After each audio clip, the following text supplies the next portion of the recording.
അസ്സലാമു അലൈക്കും വറഹ്മത്തുള്ളാഹി തആല വബറകാതുഹു. ബിസ്മില്ലാഹി വൽഹംദുലില്ലാഹി വസ്സലാത്തു വസ്സലാമു അലാ അഷ്റഫി റസൂലില്ലാഹി വഅലാ ആലിഹി വസഹ്ബിഹി അജ്മഈൻ അമ്മാ ബഅദ്.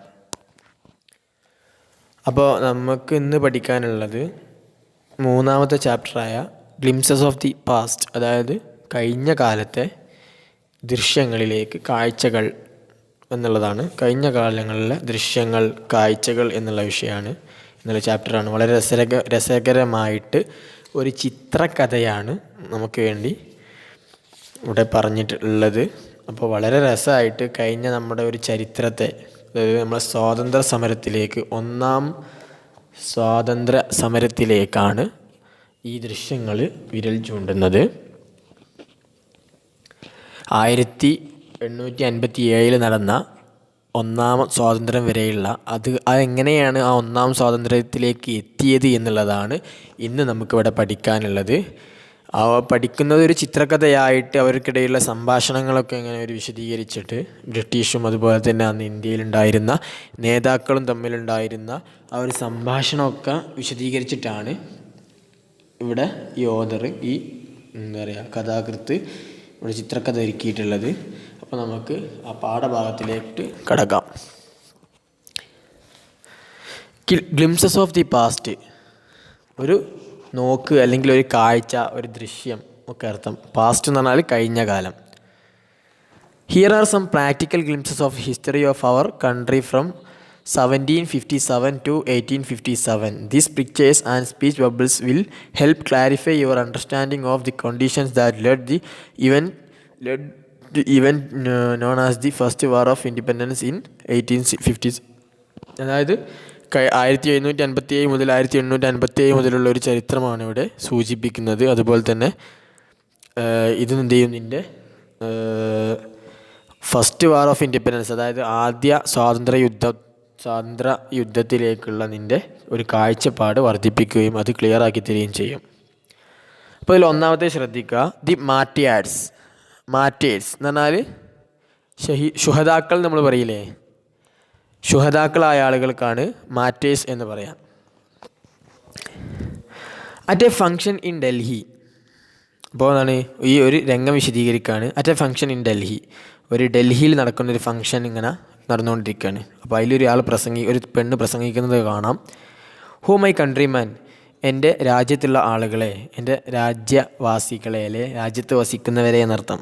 Let your eyes fill thee with tears, നിങ്ങളുടെ കണ്ണുകൾ കണ്ണീരണിയട്ടെ. ലെറ്റ് യുവർ ഐസ്, നിങ്ങളുടെ കണ്ണുകളെ അനുവദിക്കൂ. ഫിൽ വിത്ത് ടീയേഴ്സ്, കണ്ണീര് കൊണ്ട് നിറയാൻ. As you recall the sacrifices of India's martyrs.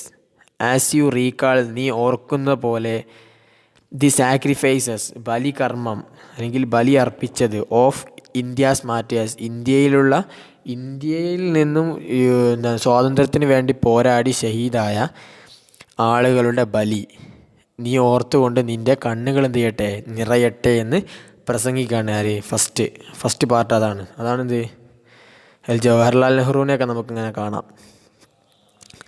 ഇനി 1757 മുതൽ 1849 വരെയുള്ളൊരു സമയത്തുള്ളൊരു ചർച്ച, ഇങ്ങനെ ചെറിയൊരു ചിത്രീകരണം നടത്തുകയാണ്. ദി കമ്പനീസ് കോൺക്വസ്റ്റസ്, അതായത് കമ്പനിയുടെ എന്താ പറയുക, കീഴടക്കലുകൾ എന്നാണ് ഇതിൻ്റെ ടൈറ്റിൽ.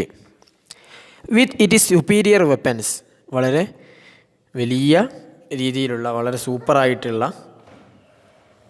ആയുധങ്ങളെ കൊണ്ട് the British east India company was extending, അവരിങ്ങനെ നീട്ടിപ്പിടിച്ചു കൊണ്ടിരിക്കുകയായിരുന്നു, അവർ വിശാലമാക്കുകയായിരുന്നു. ഇറ്റ്സ് പവർ, അതിൻ്റെ ശക്തിയെ.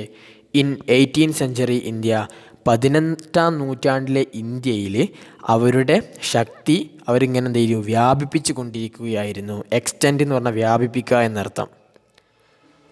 അപ്പോൾ അതിലൊരു നേരപ്പുറത്ത് പിക്ചർ നോക്കുക. ഇന്ത്യസ് പ്രിൻസസ് വെർ ഷോർട്ട് സൈറ്റഡ്, ഇന്ത്യയുടെ രാജാക്കന്മാർ ഷോർട്ട് സൈറ്റഡ് എന്ന് പറഞ്ഞാൽ ഉൾക്കാഴ്ച അല്ലെങ്കിൽ ദീർഘവീക്ഷണം ഇല്ലാത്ത ആളുകളായിരുന്നു. ഷോർട്ട് സൈറ്റ് എന്ന് പറഞ്ഞാൽ ദീർഘവീക്ഷണം ഇല്ലാത്ത ആളുകളായിരുന്നു. ദീർഘവീക്ഷണം എന്നല്ല, ദീർഘവീക്ഷണം ഇല്ലാത്തവർക്കാണ് എന്താ പറയുക, ഷോർട്ട് സൈറ്റഡ് എന്ന് പറയുക, ദീർഘവീക്ഷണം ഇല്ലാത്തവരായിരുന്നു. ഇനി ആ ഒരു സംസാരം ശ്രദ്ധിക്കുക. That upstart raja bah call the English merchants they will help me to defeat him. അതായത് ഈ ഒരു വാചകം സൂചിപ്പിക്കുന്നത് എന്താണെന്ന് വെച്ചാൽ, അന്ന് ഇന്ത്യയിലുണ്ടായിരുന്ന കുറേ പ്രദേശങ്ങൾ തമ്മിൽ യുദ്ധങ്ങളുണ്ടായിരുന്നു, പോരുകളുണ്ടായിരുന്നു. ആ പോരുണ്ടായത് കാരണത്താൽ ആ പോരാണ് ബ്രിട്ടീഷുകാർ മുതലെടുത്തുകൊണ്ട് എന്ത് ചെയ്തത്, ഒരു രാജാവിനെ പിന്തുണച്ച് മറ്റേ രാജാവിനെ തുരത്താൻ ശ്രമിച്ചത്. അതുകൊണ്ട് തന്നെ എന്ത് ചെയ്തു, ഈ ചെറിയ ഒരു നാട്ടുരാജാവായ ആൾ അയാളെ സഹായിച്ച് കഴിഞ്ഞാൽ അയാൾ എന്ത് ചെയ്യും, ബ്രിട്ടീഷുകാർക്ക് അവിടെ കമ്പനി സ്ഥാപിക്കാനും അതുപോലെ തന്നെ ആ കമ്പനിയിലൂടെ ബ്രിട്ടീഷുകാർക്ക് ഉയർന്നു വരാനും കഴിയും എന്ന് എന്ത് ചെയ്തു, ബ്രിട്ടീഷുകാർ മനസ്സിലാക്കി. ഈ ദീർഘവീക്ഷണം ഇല്ലാത്ത രാജാക്കന്മാരെന്ത് ചെയ്യാണ്, അവരെ സഹായിക്കുകയാണ്. ദാറ്റ്സ് അപ്സ്റ്റാർട്ട് രാജ അയാൾ എന്ത് ചെയ്യാണ്, ഒരാളെ വിളിക്കുകയാണ്. കാൾ ദി ഇംഗ്ലീഷ് മെർച്ചൻസ്, ആ ഇംഗ്ലീഷ് കച്ചവടക്കാരെ വിളിക്കൂ. ദേ വിൽ ഹെൽപ്പ് മീ, അവരെന്നെ സഹായിക്കും. ടു ഡിഫീറ്റ് ഹിം, അവനെ തുരത്താൻ, അവനെ പരാജയപ്പെടുത്താൻ. The people had no peace due to such constant fights. ഇങ്ങനെ ദി പീപ്പിൾ, ജനങ്ങൾ, ഹാഡ് നോ പീസ്, അവരുടെ സമാധാനമുണ്ടായിരുന്നില്ല. ഡ്യൂ ടു, കാരണം, സച്ച് കോൺസ്റ്റൻറ്റ് ഫൈറ്റ്സ്, ഇങ്ങനെ സ്ഥിരമായി ഉണ്ടായിരുന്ന ഫൈറ്റുകൾ കാരണം, ആക്രമങ്ങൾ കാരണം, അല്ലെങ്കിൽ പോരുകൾ കാരണം അവരുടെ എന്ത് ചെയ്യുന്നില്ല, സമാധാനം ഉണ്ടായിരുന്നില്ല. The rivalries helped the East India Company and it could easily subdue Indian princes one by one. The rivalries, ഈ ശത്രുത, പരസ്പരം ഉണ്ടായിരുന്ന, ഇന്ത്യയിലുണ്ടായിരുന്ന ശത്രുത, ഹെൽപ്ഡ് ദി ഈസ്റ്റ് ഇന്ത്യ കമ്പനിയെ സഹായിച്ചു. And it could easily subdue Indian princes one by one. It could easily, വളരെ സിമ്പിളായിട്ട് സാധിക്കും, സബ്ഡ്യൂ, കീഴ്പ്പെടുത്താൻ, ഇന്ത്യൻ പ്രിൻസസ്, ഇന്ത്യയിലുണ്ടായിരുന്ന രാജാക്കന്മാരെ, വൺ ബൈ വൺ, ഓരോരുത്തരായിട്ട്. എ ഫാർ സീയിങ് റൂളർ, ഒരു വളരെ ദീർഘവീക്ഷണമുള്ള ആൾ, ഭരണാധികാരി. ലൈക്ക് ദി ബ്രേവ്, വളരെ ധീരനായ ടിപ്പു ഓഫ് മൈസൂരിലുണ്ടായിരുന്ന ടിപ്പു സുൽത്താനെ പോലെ വളരെ ദീർഘവീക്ഷണമുള്ള ആളുകൾ. ഫോർട്ട് ദി ബ്രിട്ടീഷിനോട് എന്ത് ചെയ്തു, പോരടിച്ചു. ടിൽ ഹീ ഡൈഡ് ഫൈറ്റിംഗ്, ഏതുവരെ, അദ്ദേഹം യുദ്ധം ചെയ്തുകൊണ്ട് മരിക്കുന്നത് വരെ അദ്ദേഹം എന്ത് ചെയ്തു, ഫൈറ്റ് ചെയ്തുകൊണ്ടേയിരുന്നു. ടിപ്പുവിനെ പോലുള്ള ആളുകൾ. അങ്ങനെ നോക്കുക. Thank God. ഇനി എന്താണ്, ഒരു സംസാരമാണ്. ആ സംസാരത്തിന് മുമ്പ് ആ സീക്വൻസ് എന്താണെന്ന് നോക്കാം. How did Indian react to these conquests. അതായത് ഈ ഇന്ത്യൻ പരസ്പരം റൈവാലറി ഉണ്ടായപ്പോൾ ഈസ്റ്റ് ഇന്ത്യ കമ്പനി അത് മുതലെടുത്തിട്ട് സഹായിച്ചു എന്ന് പറഞ്ഞില്ലേ. അപ്പോൾ ഇങ്ങനെ ഈസ്റ്റ് ഇന്ത്യ കമ്പനി സഹായിച്ചിട്ട് വിജയിച്ച സമയത്ത് അവിടെ ഓല് നടത്തിയ, അല്ലെ അന്ന് ജനങ്ങൾക്കിടയിൽ ഉണ്ടായിരുന്ന സംസാരമാണ് എന്ത് ചെയ്യണത്, ഇനി അടി കൊടുക്കുന്നത്. അതാണ് ഹൗ ഡിഡ് ഇന്ത്യൻസ്, അന്ന് ഇന്ത്യയിലുണ്ടായിരുന്ന ആളുകൾ, എങ്ങനെയാണ് റിയാക്ട്, അവർ പ്രതികരിച്ചത്, ടു ദീസ് കോൺക്വസ്റ്റസ്, ഈ ബ്രിട്ടീഷുകാർ സഹായിച്ചു കൊണ്ടുള്ള ഈ ഒരു കീഴടക്കലുകളെ അന്നത്തെ ജനങ്ങൾ എങ്ങനെയായിരുന്നു അഭിപ്രായപ്പെട്ടിരുന്നത്, കണ്ടിരുന്നത് എന്ന്. പോല് പറയാണ്, താങ്ക് ഗോഡ്, ദൈവത്തിന് സ്തുതി. There is peace in the country now, ഇപ്പോൾ രാജ്യത്ത് എന്തുണ്ട്, പീസ് ഉണ്ട്, സമാധാനമുണ്ട്. നോ മോർ വാർസ്, യുദ്ധങ്ങളില്ല. And no looting by thugs, എന്താണ്, ഈ കള്ളന്മാരാലുള്ള ലൂട്ടിങ് എന്ന് പറഞ്ഞാൽ കൊള്ളയടിക്കലില്ല. ലൂട്ട് എന്ന് പറഞ്ഞാൽ കൊള്ളയടിക്കുക എന്നർത്ഥം. It is God who send the British, it is God, ദൈവമാണ്, ഹൂ സെൻഡ് ദി ബ്രിട്ടീഷ്. നമ്മൾ പറയില്ലേ, ഓനവിടെ എത്തിച്ചത് ദൈവമാണെന്ന് പറയില്ലേ, അതേപോലെ ബ്രിട്ടീഷുകാരെ ഇവിടെ എത്തിച്ചത്, അല്ലെ ബ്രിട്ടീഷുകാരെ അയച്ചത് ദൈവമാണ്. ഇറ്റ് ഈസ് ഗോഡ്, അത് ദൈവമാണ്, ഹൂ സെൻഡ് ദി ബ്രിട്ടീഷുകാരെ അയച്ചത്. അടുത്ത ആൾ പറയുന്നത് ശ്രദ്ധിക്കുക. Our destiny is linked with them, നമ്മുടെ വിധി അവരുമായിട്ട് ബന്ധപ്പെട്ടതാണ്. അതായത് ഇനി അവരെന്താണ് ചെയ്യുന്നത്, അതായിരിക്കും ഇനി നമ്മുടെ ഇന്ത്യയുടെ ഭാവി എന്ന് വേറൊരാൾ സംസാരിക്കുകയാണ്. ഇപ്പുറത്തെ എന്താണ് കോളത്തിൽ ഉണ്ട്, the white man has killed or dethroned our kings. വേറൊരാൾ പറയണത്, ഈ വെള്ളക്കാരായ ആളുകൾ കൊന്നു അല്ലെങ്കിൽ എന്ത് ചെയ്തു, അധികാര കസേരയിൽ നിന്നും തെറിപ്പിക്കുന്നതിനാണ് ഡീത്രോൺ എന്ന് പറയാം. ഡീത്രോൺഡ്, അധികാര കസേരയിൽ നിന്നും തെറിപ്പിച്ചു. അവർ കിങ്സ്, നമ്മുടെ രാജാക്കന്മാരെ ആണ് എന്ത് ചെയ്തത്, ആ അധികാര കസേരയിൽ നിന്നും തെറിപ്പിച്ചത്. മറ്റൊരാൾ പറയുന്നത് some kings were not good, ചില രാജാക്കന്മാർ നല്ലവരായിരുന്നില്ല. പക്ഷേ ആഫ്റ്റർ ആൾ എല്ലാത്തിനും ശേഷം they were of this land, അവരെന്ത് ചെയ്തു, ഈ ഭൂമിയിലായി, ഈ ഭൂമിക്കുള്ളതായി. വേറൊരാൾ പറയുന്നു now we have become slaves of foreigners, ഇപ്പോൾ വിദേശികളായ ആളുകളുടെ അടിമകളായി മാറിയല്ലോ നമ്മൾ എന്ന് വേറൊരാൾ പറയാണ്. അടുത്തത് എന്താണ്, ബ്രിട്ടീഷ് റൂൾ. ഇനി അപ്പോൾ ബ്രിട്ടീഷുകാരെന്ത് ചെയ്തു, സഹായിച്ചു. അങ്ങനെ ബ്രിട്ടീഷുകാർ മെല്ലെ മെല്ലെ എന്ത് ചെയ്യുന്നു, അധികാരത്തിലേക്ക് വരുന്നതാണ് പിന്നുണ്ടായത് 1765 to 1836 വരെയുള്ള കാലഘട്ടം. അപ്പോൾ ബ്രിട്ടീഷുകാർ വന്നു, ബ്രിട്ടീഷിൻ്റെ റൂള് തുടങ്ങി. Religious leaders preached ideas like untouchability and child marriage. അന്നുണ്ടായിരുന്ന മതകീയമായ നേതാക്കന്മാർ, അന്ന് ഹിന്ദുത്വ ആൾക്കാരൊക്കെ അധികം ഉണ്ടായിരുന്നത്, അങ്ങനത്തെ നേതാക്കന്മാരായ ആളുകൾ പ്രീച്ച്ഡ്, അവർ പഠിപ്പിച്ചു, അല്ലെങ്കിൽ അവർ കൈമാറിക്കൊടുത്തു, പഠിപ്പിച്ചു കൊടുത്തു ഐഡിയകൾ ലൈക്ക് അൺടച്ചബിലിറ്റി എന്ന് പറഞ്ഞാൽ തൊട്ടു തീണ്ടായ്മയും, അതുപോലെ തന്നെ ചൈൽഡ് മാരേജ്, ശൈശവ വിവാഹവും ഇതൊക്കെ എന്ത് ചെയ്തു, പഠിപ്പിച്ചു കൊടുത്തു. കുട്ടിയായിരിക്കെ തന്നെ വിവാഹം കഴിക്കുക. അപ്പോൾ ടീച്ചർ പറയുന്നത് ശ്രദ്ധിക്കുക, എനിവൺ ഹൂ ക്രോസസ് ദി സീസ് ലോസസ് ഹിസ് റിലീജിയൻ. അതായത് ക്രോസസ് ദി സീസ് എന്ന് പറഞ്ഞാൽ കടൽ കടക്കുന്ന ആളുകൾ, എനിവൺ ആരെങ്കിലുമൊക്കെ, ഹൂ ക്രോസസ് ദി സീ കടൽ കടക്കുന്ന ആളുകൾ, ലോസസ് അവന് നഷ്ടപ്പെടും, ഹിസ് റിലീജിയൻ അവൻ്റെ മതം അവന് നഷ്ടപ്പെടും. ഇപ്പുറത്തെ കോളത്തിലുണ്ട് ഒരാൾ, all the misery in the world, ഈ ലോകത്തുള്ള എല്ലാ നിഗൂഢതകളും, മിസറി എന്ന് പറഞ്ഞാൽ നിഗൂഢതകൾ, ഈസ് ഡ്യൂ ടു വുമൺ, അത് പെണ്ണ് കാരണമാണ് ഉണ്ടായിത്തീരുന്നത്. ഓക്കെ, അപ്പോൾ അടുത്ത കോളം നോക്കുക. The truth was that Indian had lost self respect. The truth was, സത്യം ഇതായിരുന്നു, ദാറ്റ് ഇന്ത്യക്കാർക്ക് ഹാഡ് ലോസ്റ്റ്, നഷ്ടപ്പെട്ടിരുന്നു, സെൽഫ് റെസ്പെക്റ്റ്, ആത്മാഭിമാനം നഷ്ടപ്പെട്ടിരുന്നു ഇന്ത്യക്കാർക്ക് എന്നുള്ളതാണ് സത്യം. ദി ബ്രിട്ടീഷ് സ്കോൺഡ് ദം, ബ്രിട്ടീഷുകാർ അവരെ നിന്ദിച്ചു, പരിഹസിച്ചു. സ്കോൺ എന്ന് പറഞ്ഞാൽ പരിഹസിക്കുക എന്നർത്ഥം. ബീയിങ് മെർച്ചൻസ്, നെക്സ്റ്റ് കോളത്തിന് മുമ്പ്, the native are unworthy of trust. നമ്മുടെ നാട്ടിലുള്ള ആളുകൾ, ദി നാറ്റീവ്സ്, ബ്രിട്ടീഷുകാരാണ് പറയുന്നത്, ദി നാറ്റീവ്സ്, ഈ നാട്ടിലുള്ള ആളുകൾ, ആർ അൺവർത്തി ഓഫ് ട്രസ്റ്റ്, വിശ്വസിക്കാൻ കൊള്ളാത്തവരാണ്. അൺവർത്തി എന്ന് പറഞ്ഞാൽ കൊള്ളാത്തവർ എന്നർത്ഥം. ഓഫ് ട്രസ്റ്റ്, വിശ്വാസത്തിന് കൊള്ളാത്തവരാണ്. ഇൻകേപ്പബിൾ ഓഫ് ഹോണസ്റ്റി, ഹോണസ്റ്റി എന്ന് പറഞ്ഞാൽ സത്യസന്ധതയ്ക്ക് നിരക്കാത്തവരാണ്. ഹോണസ്റ്റി പറഞ്ഞാൽ സത്യസന്ധത, ഇൻകേപ്പബിൾ എന്ന് പറഞ്ഞാൽ അതിന് പറ്റാത്തത് എന്നർത്ഥം. ഇൻകേപ്പബിൾ ഓഫ് ഹോണസ്റ്റി, സത്യസന്ധതയ്ക്ക് പറ്റാത്തവരാണ്, നിരക്കാത്തവരാണ് എന്നർത്ഥം. അപ്പോൾ മറ്റാൾ പറയുന്നത് ട്രൂ, ശരിയാണ്. യുവർ ഹോണർ എന്ന് പറഞ്ഞാൽ യുവർ മജസ്റ്റി, രാജാവിൻ്റെ മുമ്പ് പറയില്ലേ, അപ്പോൾ നമ്മൾ എന്ത് ചെയ്യും, ഒരു റെസ്പെക്റ്റ് കൊടുക്കും, യുവർ ഓണർ, അതാണ് your honour. But I am honest, പക്ഷേ വേറൊരു ഇന്ത്യക്കാരൻ ഒറ്റ കൊടുക്കുന്ന ഒരാളാണ്, അയാൾ പറയണത് ഞാൻ സത്യസന്ധതാണ് കേട്ടോ എന്ന് പറയാണ്. അപ്പോൾ അടുത്ത കോളം, ബീയിങ് മെർച്ചൻസ്, ഈ കച്ചവടക്കാരാവുക എന്നുള്ളത്. The British wanted quick profits, ഒരു കച്ചവടക്കാരായിരിക്കെ ബ്രിട്ടീഷുകാർക്ക് അവർക്ക് ആവശ്യമായി വന്നു കിക്ക് പ്രോഫിറ്റ്സ്, പെട്ടെന്ന് ലാഭം ഉണ്ടാക്കണം എന്ന് അവർക്ക് തോന്നി. ദെയർ ഹെവി ടാക്സസ്, അവരുടെ വലിയ ടാക്സുകൾ, ഫോഴ്സ്ഡ് ഫാർമേഴ്സ്, കൃഷിക്കാരായ ആളുകളെ അവർ നിർബന്ധിപ്പിച്ചു. ടു അബാൻഡൻ ദെയർ ഫീൽഡ്, ഈ വലിയ ടാക്സിന് വന്നത് കാരണത്താൽ അന്നത്തെ പാവങ്ങളായിട്ടുള്ള കർഷകർക്ക് അവരുടെ ഭൂമി ഒഴിവാക്കേണ്ടി വന്നു. അങ്ങനെ വേറൊരാൾ പറയാണ്, but your men are taking all my crop, ഒരു കർഷകൻ പറയുകയാണെന്ത്, നിങ്ങളുടെ ആളുകൾ എൻ്റെ എല്ലാ ധാന്യങ്ങളും എടുക്കുകയാണ്. യുവർ മെൻ, നിങ്ങളുടെ ആളുകൾ, ആർ ടേക്കിംഗ്, എടുക്കുന്നു, ആൾ മൈ ക്രോപ്പ്, എൻ്റെ എല്ലാ ധാന്യങ്ങളെയും. അപ്പോൾ ബ്രിട്ടീഷ് ഉദ്യോഗസ്ഥൻ പറയുകയാണെന്ന്, you are still in arrears, നിങ്ങൾ ഇപ്പോഴും എവിടെയാണ്? അരിയേഴ്സ് എന്ന് പറഞ്ഞാൽ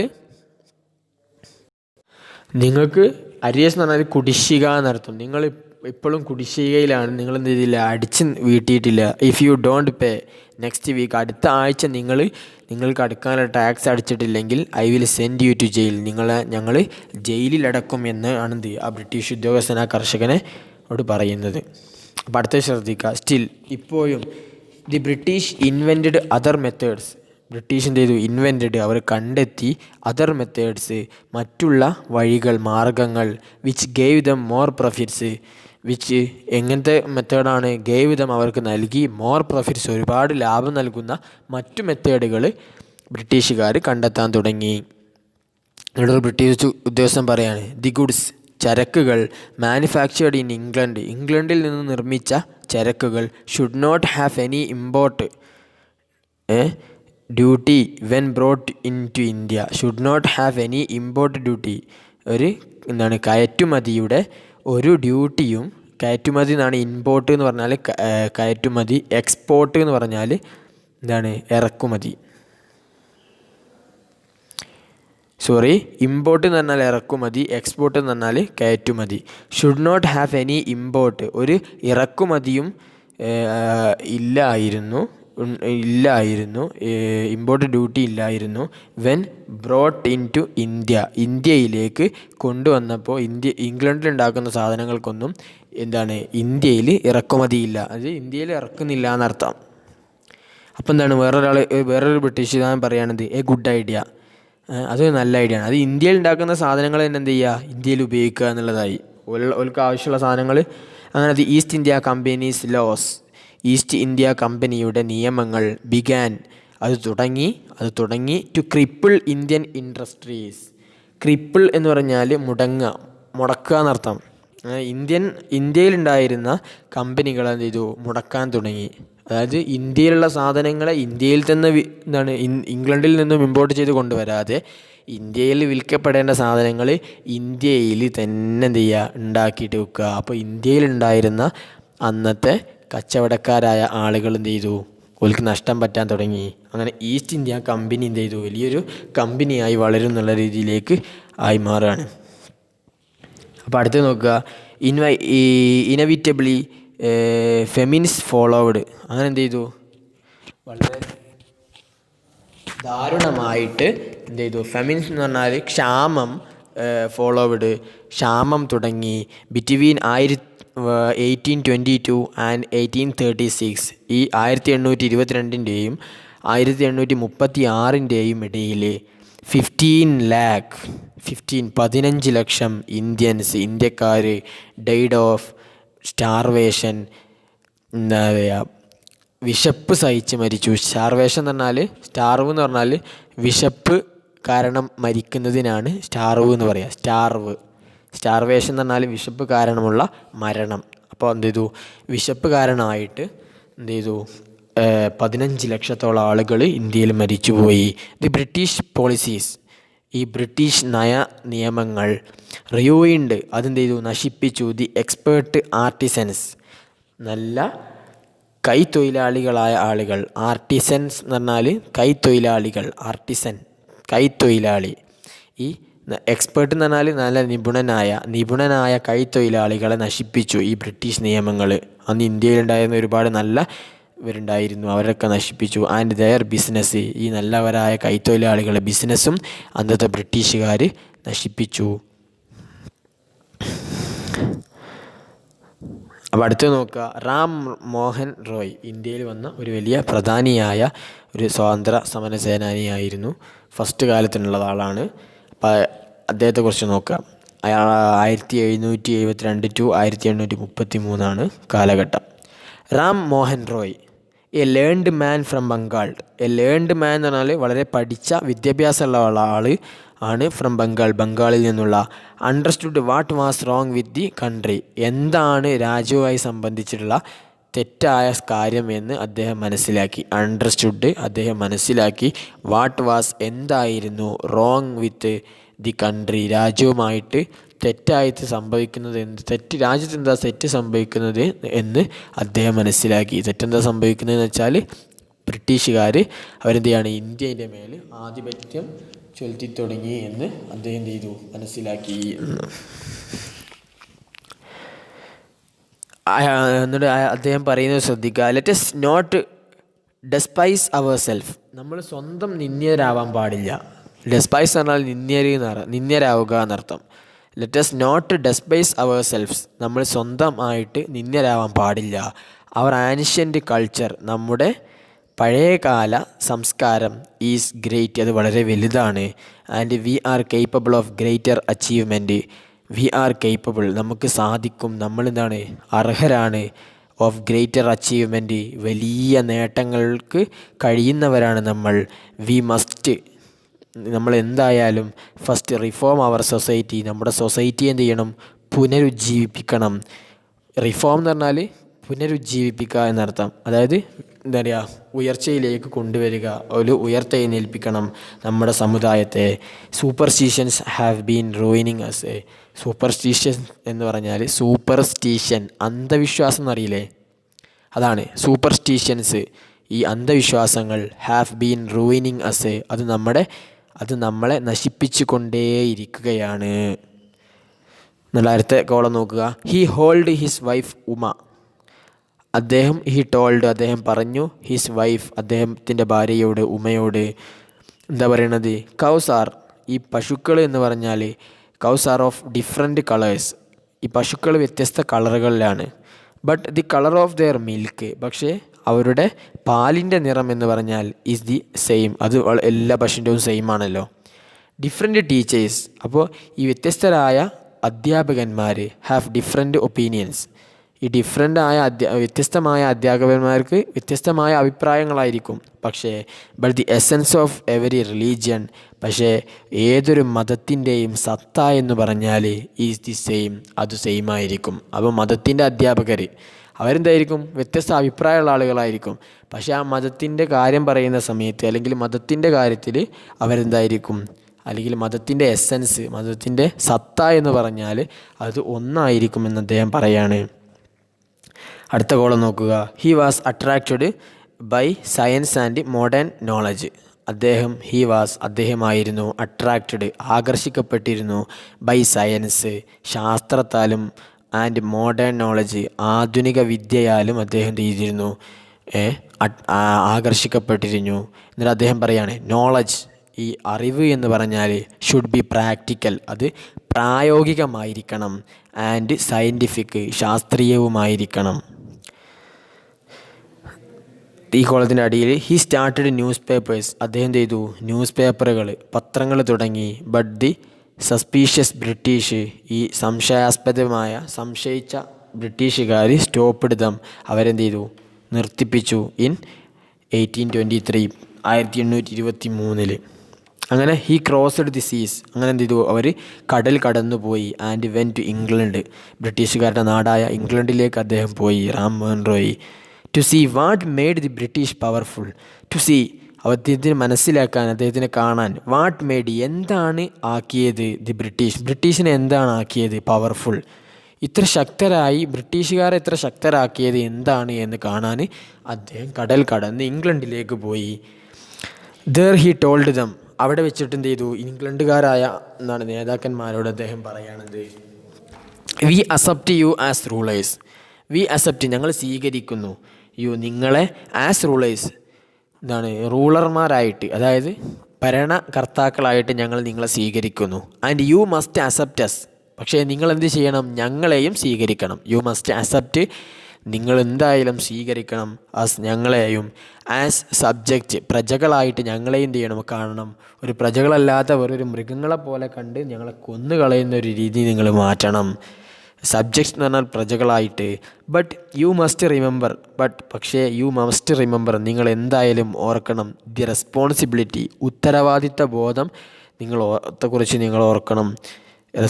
the responsibility a ruler owes to his subject, ഒരു ഭരണാധികാരി, ഓവ്സ് എന്ന് പറഞ്ഞാൽ കടപ്പെടുക, ടു ഹിസ് സബ്ജക്റ്റ് അദ്ദേഹത്തിൻ്റെ പ്രജകളോട്, അത് ഒരു യജമാനൻ, ഒരു ഭരണാധികാരി കടപ്പെട്ടിരിക്കുന്ന ഉത്തരവാദിത്തത്തെക്കുറിച്ച് നിങ്ങൾ ഓർമ്മയുള്ളവരാകണമെന്ന് റാമൻ റോയ് അവിടെ ഇംഗ്ലണ്ടിൽ പോയിട്ട് എന്ത് ചെയ്തു, പറഞ്ഞു. അങ്ങനെ അടുത്തെന്താണ്, ഒപ്രഷൻ, അടിച്ചമർത്തലാണ്. എങ്ങനെ അടിച്ചമർത്തൽ? But the British continue to oppress Indians, ബ്രിട്ടീഷുകാർ ഇന്ത്യക്കാരെ അടിച്ചമർത്തിക്കൊണ്ടേയിരുന്നു. In 1818 they had passed regulation 3, ഒരു നിയമനിർമ്മാണം എന്ത് ചെയ്തു, പാസ്സാക്കി. റെഗുലേഷൻ എന്ന് പറഞ്ഞാൽ നിയമനിർമ്മാണം. അണ്ടർ ഇറ്റ്, അതിന് കീഴിൽ an Indian could be jailed without trial in court. An Indian, ഒരു ഇന്ത്യക്കാരൻ, കുഡ് ബി ജയിൽഡ്, ജയിലിലടക്കപ്പെട്ടേക്കാം, വിത്തൗട്ട് ട്രയൽ, വിചാരണയില്ലാതെ, ഇൻ എ കോർട്ട്, ഒരു കോടതിയിൽ വിചാരണയില്ലാതെ ഒരു ഇന്ത്യക്കാരൻ തടവിലടക്കപ്പെട്ടേക്കാം. ആൾ ദി ടൈം, ഈ സമയത്തൊക്കെ ബ്രിട്ടീഷ് ഓഫീസേഴ്സ് ഇൻ ഇന്ത്യ, ഇന്ത്യയിലുണ്ടായിരുന്ന ബ്രിട്ടീഷ് ഓഫീസർമാർ, ഡ്രൂ ബിഗ് സാലറീസ്, അവരെന്ത് ചെയ്തു, വലിയ സാലറി വാങ്ങി, and also made fortunes in private business, സ്വന്തമായിട്ട് ബിസിനസ് നടത്തിയിട്ട്, ഓരോ ഓഫീസർമാരും സ്വന്തമായി ബിസിനസ് നടത്തിയിട്ട് എന്ത് ചെയ്തു, ഭാഗ്യം കൊയ്യാൻ തുടങ്ങി. ബൈ 1829, അങ്ങനെ 1829 Britain was exporting British goods. Britain എന്ത് ചെയ്തു, വാസ് എക്സ്പോർട്ടിംഗ്, അവർ കയറ്റുമതി ചെയ്യുന്നവരായിരുന്നു, ബ്രിട്ടീഷ് ഗുഡ്സ്, ബ്രിട്ടനിലുണ്ടായിരുന്ന ചരക്കുകൾ അവരെന്ത് ചെയ്തു, കയറ്റുമതി ചെയ്തു. വർത്ത് 7 crore, എത്ര പൈസ വരുന്ന, 7 കോടിയോളം പൈസ വരുന്ന ബ്രിട്ടീഷ് ചരക്കുകൾ അവരെന്ത് ചെയ്തു, കയറ്റുമതി ചെയ്തു ടു ഇന്ത്യ, ഇന്ത്യയിലേക്ക്. ഈ സൈഡിൽ നോക്കുക, the British prospered on the companies loot. അങ്ങനെ ബ്രിട്ടീഷ് എന്ത് ചെയ്തു, ബ്രിട്ടീഷ് പ്രോസ്പേർഡ്, പ്രോസ്പർ എന്ന് പറഞ്ഞാൽ അഭിവൃദ്ധിപ്പെടുക എന്നർത്ഥം, അഭിവൃദ്ധിയിലാവുക. പ്രോസ്പേർഡ്, ബ്രിട്ടീഷ് അഭിവൃദ്ധിയിലായി. ഓൺ ദി കമ്പനീസ് ലൂട്ട്, കമ്പനിയുടെ ഈ കൊള്ള കാരണം അവരെന്ത് ചെയ്തു, അഭിവൃദ്ധിയിലായി. While Indian industries began to die, പക്ഷേ ഇന്ത്യയിലുണ്ടായിരുന്ന കമ്പനികൾ, ഇൻഡസ്ട്രീസ്, കമ്പനികൾ ബിഗാൻ ടു ഡൈ, അതെന്ത് ചെയ്തു, ചാവാൻ തുടങ്ങിയിരുന്നു, അസ്തമിക്കാൻ തുടങ്ങിയിരുന്നു. അടുത്ത് നോക്കുക, governor general Bentinck reported back home, അദ്ദേഹം വീട്ടിലേക്ക് തിരിച്ചുപോയി. എന്നാൽ അദ്ദേഹം പറഞ്ഞു എന്താണ്, the bones of cotton weavers are bleaching, എന്താണ്, ദി പ്ലെയിൻസ് ഓഫ് ഇന്ത്യ, ഇന്ത്യയിലെ ദി ബോൺസ് ഓഫ് കോട്ടൺ, ഈ കോട്ടൻ്റെ എന്താണ് അസ്ഥികൾ, കോട്ടൻ്റെ അസ്ഥികൾ എന്ന് പറഞ്ഞാൽ വീവേഴ്സ്, കോട്ടൺ വീവേഴ്സിൻ്റെ അസ്ഥികൾ, അതായത് കോട്ടൺ വീവേഴ്സ് എന്ന് പറഞ്ഞാൽ കോട്ടനെ ഉൽപ്പാദിപ്പിക്കുന്ന ആളുകൾ, കോട്ടൺ ഉണ്ടാക്കുന്ന ആളുകളുടെ എല്ലുകൾ, ആർ ബ്ലീച്ചിങ്, അതെന്താണ്, വെളുപ്പിക്കുന്നു, ദി പ്ലെയിൻസ് ഓഫ് ഇന്ത്യ, ഇന്ത്യയിലെ സമതലങ്ങളെ എന്താണ്, ഈ കോട്ടൺ വീവേഴ്സ്, കോട്ടൺ ഉണ്ടാക്കുന്ന ആളുകളുടെ എല്ലുകളാണ് എന്ത് ചെയ്യുന്നത്, വെളുപ്പിക്കുന്നത് എന്ന് അദ്ദേഹം പറഞ്ഞു. അപ്പം ഇന്ന് ഇത്ര മതി. ഇൻഷാ അല്ലാഹ്. ആഖിർ ദഅവാന അൽഹംദുലില്ലാഹി റബ്ബിൽ ആലമീൻ. അസ്സലാമു അലൈക്കും വറഹ്മത്തുള്ളാഹി.